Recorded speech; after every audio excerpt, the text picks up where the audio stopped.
Oh, yes? Well, how can you arrest us for stealing something that's illegal? Right, so no crime's been committed. I gotta think on that a second. Don't take too long unless you want your streets watered down.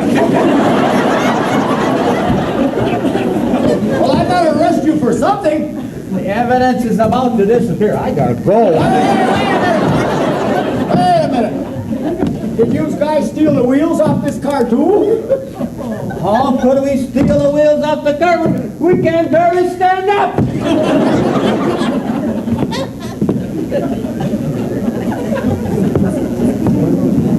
Well, when them fellas get out of jail, they're gonna be mighty angry at whoever stole them wheels. Boy, if they ever catch you, I'd feel sorry for you. Listen, Sheriff, after we run our little errand, we'll come and help you push this Buick over to Huckle's garage, and he can put some new wheels on it. We don't want them guys from Little Falls to be mad at us. They get violent. Al Capone and that kind of stuff. Yeah, we got enough money from our latest enterprise. We can buy a dozen new wheels, maybe even a brand new car. Yeah. Come on, let's help them push this. Come on, give it a try.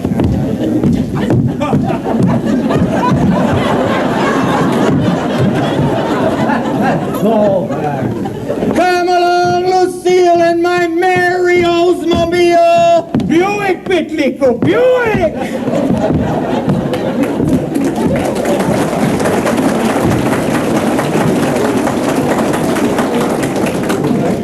Looks like the whole male population of Silver Lake helped store that moonshine. We can't arrest them because they're all down the block destroying the evidence. That darn bull said that sure made a lot of work for us fellas. Come on, Nightbird, help push. Sure we'll be glad when this darn prohibition's over.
We would like to have our director, Millie Beneke, and our assistant director, Kathy Horace Newbart, come up on stage, please. Found something more than moonshine in our car.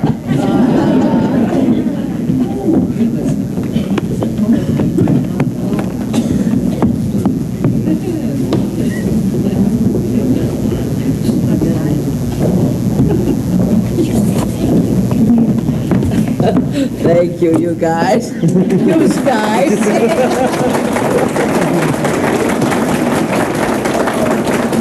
On behalf of the cast of the Spirit of Silver Lake, we'd like to present you with these corsages. Oh, thank you.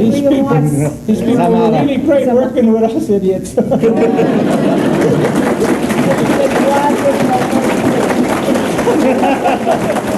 thank you, you're a great audience. Thank you. Yeah.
missed it. All those Silver Lake checks went to church at St. Adalbert's with all those Poles. It's all right, Mary. They all worship the same God. Well, today I think we'll discuss the Silver Lake churches. Well, I can tell you about the churches. I was born in 1902, and I was baptized at St. Joseph's Catholic Church. The first Czech Catholics settled south of Silver Lake, and in 1867 they founded the Bear Creek Cemetery. 7 years after that, they built a small white chapel, and they called that the Church of the Assumption. In 1896, Father Jiranek, who was a Czech priest in charge of St. Adalbert's, along with Joe Popelka and Frank Navratilo, built the St. Joseph Church. In 1925, the rectory was built on the site of the current school, and that was later torn down and rebuilt on its present site. The organ, which is still in use today, was used on the Minnesota Fairgrounds during the National Eucharistic Council in 1941. The bell tower houses 2 bells. The first one was installed with the new church, and the second bell came from the Bear Creek Chapel. Is that Frank DeBraccio you mentioned related to us? Well, I believe so. I saw him flying around just yesterday. He tipped his halo to me. Now let's see if I got this straight. A Czech priest serving a Polish Catholic church? St. Adalbert's, one of the promoters to build a Czech Catholic church, which is now St. Joseph. I'm confused. How did St. Adalbert's get started? Well, in the 1870s, the Poles built the first church on the site of what is now the Marshmore Square. In 1879, they purchased 40 acres of land across the street for a cemetery and new church. Assisted by some good neighbor Czechs, they erected the first Polish Catholic church, St. Adalbert's, in 1889. So they're celebrating their centennial year this year, too. The old church was moved and placed behind the new church and used for a school until 1922 when it burned down. How about the Protestant Czechs?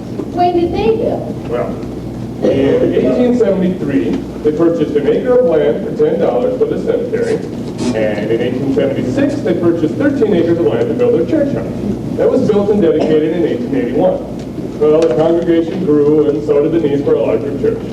That was built in 1909 at the cost of some $5,000, with some of the members donating lumber and labor. The old church was sold, converted into a hardware store, and it's still in existence today. The building just east of the American Legion building. They've had some hot times in that American Legion building.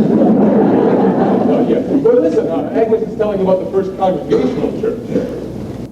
In 1891, some of the members of the original Czech Brethren Presbyterian Church formed their own church, and they called it the First Congregational Church of Silver Lake.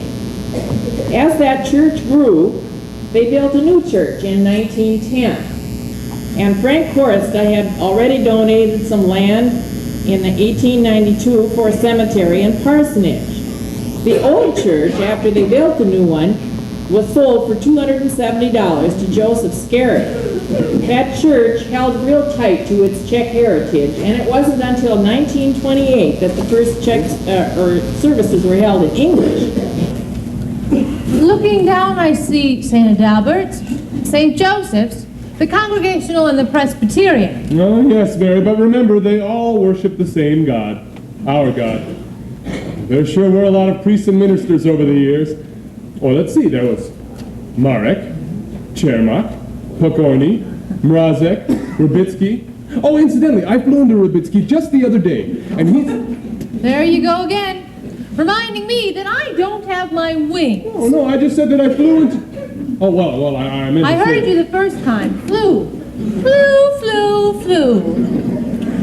Well, I just wanted to say that the churches played and play an important part in the Silver Lake community. Well, why, in early Silver Lake, they furnished practically the only social life for the farmers and later the townspeople and their families.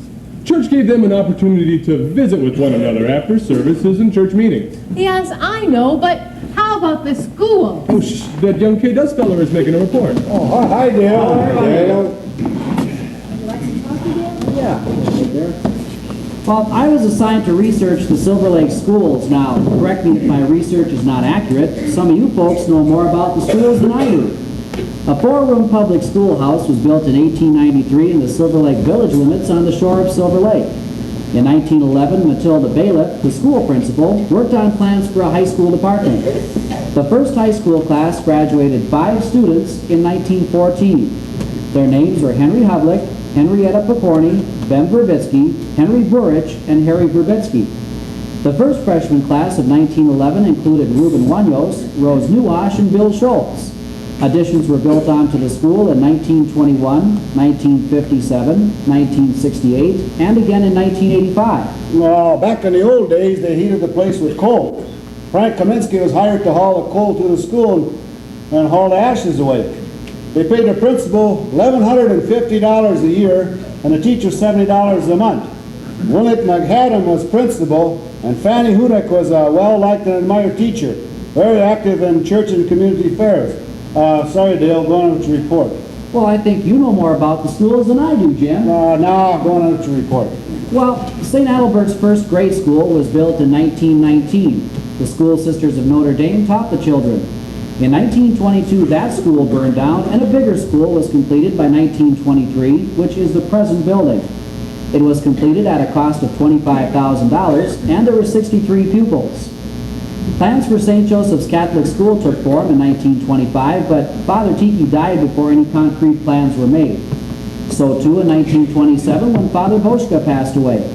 Finally in 1930, Father Skuzacek purchased the present playground, and the school was built on the site of the church rectory, which was torn down and rebuilt on the other side of the church. The School Sisters of Notre Dame sent 4 sisters to teach the academic subjects and instruct the children in their religion. The cost of the school was $30,000 and opened in September 1931 with 67 pupils. In 1969, because of declining enrollment in both parochial schools, it was decided to consolidate them and discontinue the 7th and 8th grades. They are now known under the name of Catholic Schools of Silver Lake. Well, that's an interesting report, Dale. It sure gives us a well-rounded and a good understanding about our school system. Let's say we drink up our coffee and plan to meet here again next week.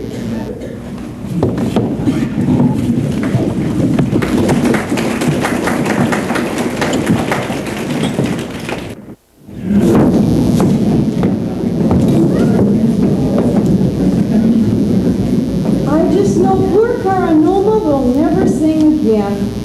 Loud noises and that old choo-choo train frighten poor baby. That noisy train frightened poor Caranoma to death. Good. Then I'm glad to hear them have canary cacciatora tonight. Don't be so mean, Sister Rose. I can't believe it. No one here to meet us at the train. We don't know where to go. Streets are empty. Where are all those people? Some welcome, poor Caranoma. Well, what did you expect? The whole town to come out and greet your silly old bird? The town band to greet us, a 21-gun salute? No, I just thought there'd be someone to help us with our luggage, to help carry the That bird? the bags. And I don't know why you brought that horrid old cat along. She frightens poor Caranoma. Do you remember the mice we had in our last convent? Well, Tabby here did her share. Your bird is utterly useless. She sings. Come on, baby, sing for us. She did sing before that noisy old train ride. Yes, at night. There's no other bird that sings at night. Well, you sisters, please stop quarreling. You both have perfectly lovely pets. And I'm sure the school children will be charmed by them. That is, if we ever find the St. Joseph's School.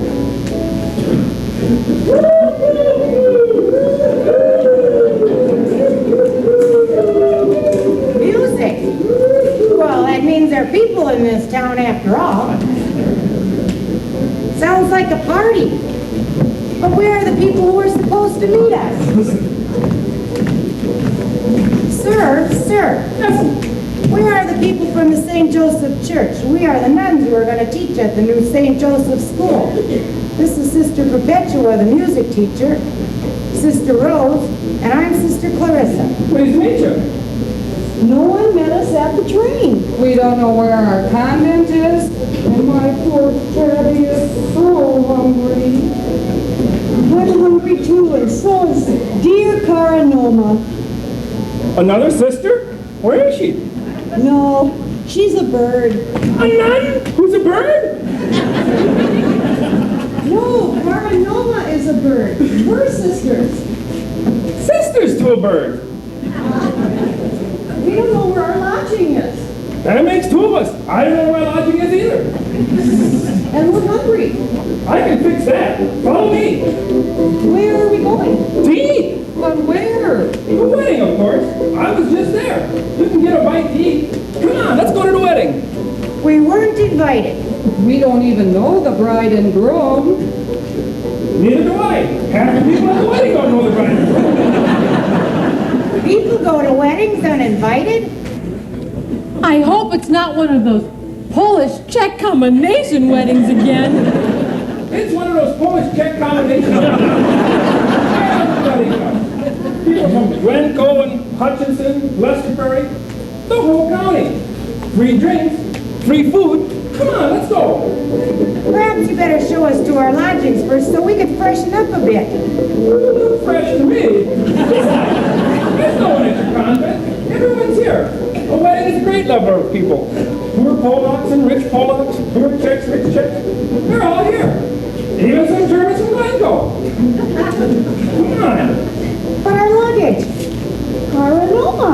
And my Tabby. Just park all your stuff right there. Suitcases and stuff. You can bring the bird and the cat. All living creatures are invited to a Silver Lake wedding. Best eating in the world, a Silver Lake wedding. Cold watches and Polish sausage. And they're all free.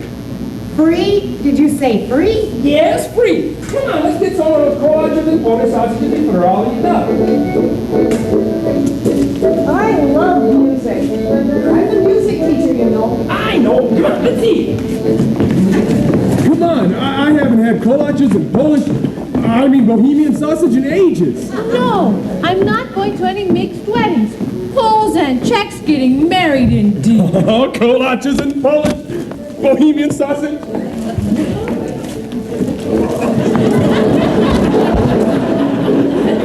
Well, I like that. Yon going off with a strange woman. Kolaches and sausages? Why not?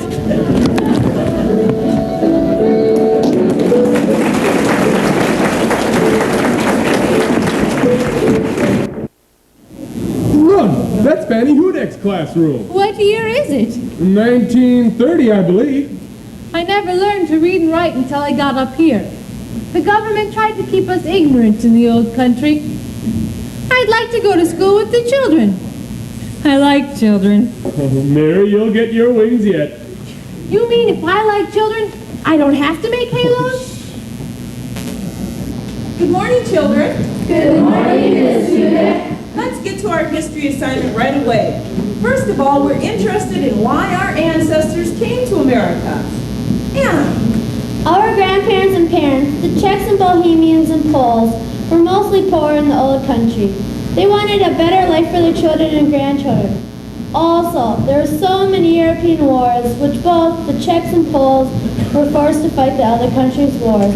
The Bohemians and Moravians immigrated to America because it was a promised land, the land of liberty and plenty for the Moravians, who were mostly Protestants, who were being persecuted. Yeah, my pa said the immigrants baked their Bibles into loaves of bread because they're afraid they'd be taken from them. They took their Bibles aboard ship that way. Didn't the bread get moldy? It took 60 days to get to New York? No, they must have, yeah. The poor, frightened people had to be resourceful. Their Bibles were their most prized possessions. So, the Bohemians came first. No, the damn Yankees were here first.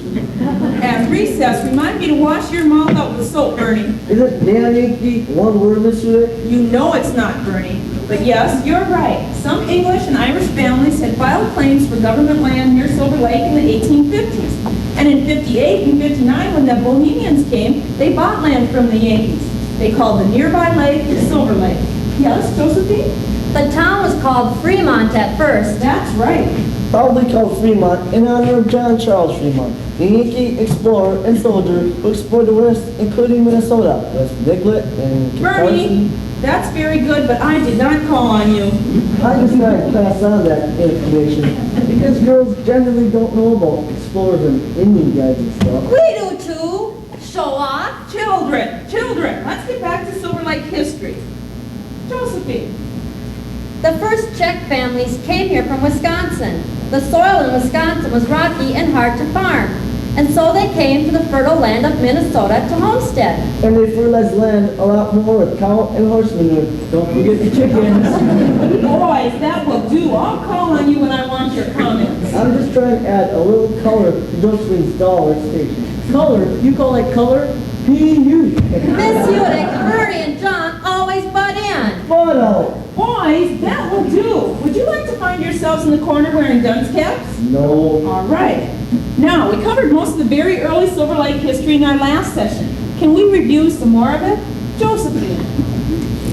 In the late 1890s, Frank Nuash built the first mortuary where the Kaminsky feed store is. In 1895, the Silver Lake Creamery was built. Also in 1895, Anton Jervik built the first hotel. The hotel was sold first to Frank Gaspar, then to James Ziska, then to Joe Todashek. Our first egg produce was started about 1900. Our first drugstore was located where the March Furniture Store is now. In 1906, Dr. Thomas J. Trutna came to town and bought the drugstore and became Silver Lake's physician and surgeon for many years. I believe Dr. Trutna's son became a doctor too. She sounds like a walking history book. She certainly knows her Silver Lake history. Now, can one of you tell me some of the very early customs in Silver Lake? Mary. The women used to have quilting beads and feather stripping beads and make rugs out of scraps of old cloth. Those beads were their social gatherings. The beads and church socials were their recreation. Mrs. Wozniak said they'd cook up a big supper afterwards and have a dance. Good, Mary. Georgia. Everyone was so poor too, that they had to save everything for food. They saved the blood from ducks to make duck soup. Isn't that just duck soup? John. They slaughtered the hogs in winter time so they could freeze the meat, and layered the pork outside in wooden crocks. A layer of lard and a layer of pork and froze it outside. They didn't waste anything. The head, the liver, they used everything. But the pig squealed. All right, Bernie, that will do. They made a lot of collages. Still do. I hate the prune ones. Yeah. I'm on a diet of collages. The only thing my mother can make. I like the poppy seeds. Say, do you know there are other uses for poppies? Oh, why, yes, in a floral vase, gracing the sideboard. I talked a lot to Rose Holly. She's a very interesting lady. She told me they used to get their ice from Silver Lake. They used to chop it up into big blocks, 18 to 21 inches deep. Then the horses would pull it out and they'd store it in sawdust. Then the iceman would deliver it to your kitchen and chop it up in the size you wanted. We still get our ice from the iceman. Not all of us are so fancy we have new fangled refrigerators, and I hate empty pan or the ice box. All right, Agnes. Now, will some of you tell me the earlier businesses we no longer have in our town? Bootlegging. Them bees is all gone. Bernie, John, that's enough smart talk from you two. The farmer's banquet broke last week. People lost a lot of money. The cigar factory is gone, and the Co-op Creamery is gone. No longer have sawmills. Ain't the lumberyard the same? Don't make sorghum molasses anymore. Wait till I start shipping yard. That's gone. Blacksmith and hardest shops are all gone too. There were 2 railroads. One is abandoned. Why do you think the number and variety of business places in Silver Lake are shrinking? Edie. The automobile has made a difference. You can go by car to bigger towns like Hutchinson and Glencoe, where there's a bigger selection of clothes and stuff. So the automobiles are no longer important in a small town. Good answer, Edie. Now, what were some of the general stores? Edie. Emil and Christine Jerbeck bought the first general store from the Mims brothers. I saw a picture of the first store. It said highest prices for eggs, poultry, hides, ginseng, and butter. What's ginseng? Oh, that's a plant with small small greenish flowers believed to have healing powers. It grew in this area and the early settlers gathered it for medicinal uses. Name some more general stores. Josephine? Shalupski's, Totoshek, Mickish, Frank Steeble. What are some of the finer buildings in town? The Silver Lake Opera House. All the churches are beautiful. The schools too. What other businesses are needed? A lawyer. Who needs one? They have enough of them in Glasgow. Let's go on. Now, among the earlier businesses we discussed, let's select one and talk about it. Josie. My dad knows Frank Volchek real well. He's a Tom's blacksmith. He came over here from Vienna, Austria when he was 10. Frank's father was Bohemian. Frank learned the blacksmith trade from his father. He started working when he was 13. He said the horses weighed 16 to 1700 pounds. They often had to fight them to shoe them. My dad knows Frank too.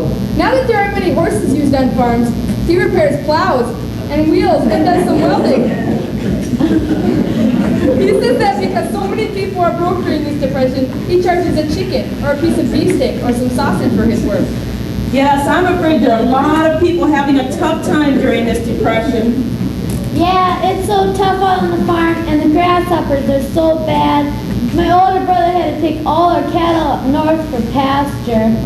I hope the depression ends soon. It's so depressing. I hope the depression ends soon too. It's so very hard on the farmers and on all the people. I hope the depression ends soon too. We don't have much to eat at our house. We can't afford butter anymore. We have to spread lard in our bread. I forgot what a orange looks like. It's long, skinny, and yellow. That's a banana, stupid. Oh, I forgot.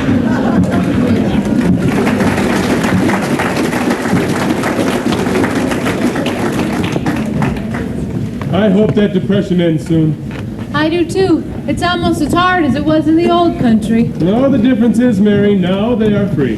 Yes, free to be hungry. Some freedom. Times will get better, Mary, you'll see. I hope so. I wonder if there's anything we could do to help them. Mary,